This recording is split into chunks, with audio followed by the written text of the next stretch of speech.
Welcome to Plot Point. This is Ivan Rennicruz, your literary guide. This is the podcast that explores essential literature from across centuries and continents.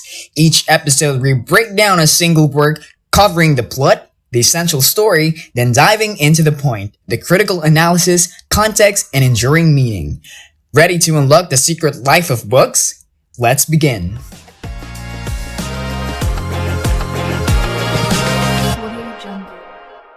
Today on Plot Point, we travel to England for the monumental novel Sherlock Holmes by Arthur Conan Doyle.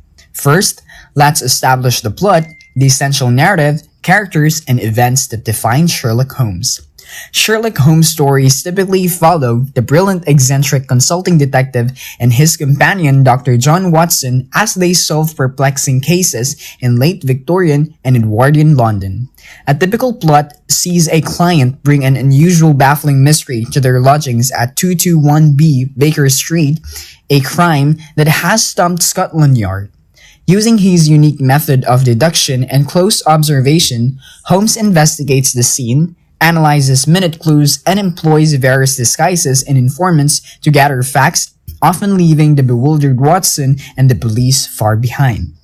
The mystery always culminates in a dramatic revelation where Holmes systematically explains the complex truth behind the seemingly impossible crime, exposing the culprit and restoring order to the victim's life.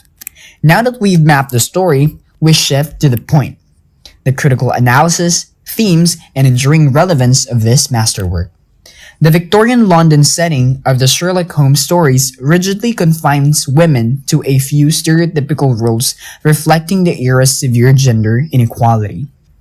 Female characters are predominantly portrayed as either helpless victims in need of male rescue or as femme fatales, dangerous deviants whose cunning must be neutralized by Holmes' masculine logic.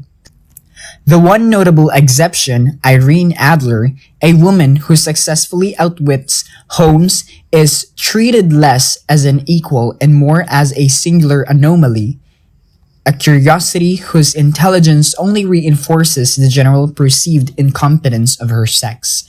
The narrative thus affirms the patriarchal structure of the late 19th century, where rational male authority and the pursuit of intellectual puzzles supersede domestic life and female agency. That brings us to the end of our discussion. We've navigated the plot and analyzed the point. Thank you for exploring this literature with me. Please subscribe to Plot Point and leave a review wherever you listen. Join me next time for a new book and a new journey. Until then, keep reading between the lines.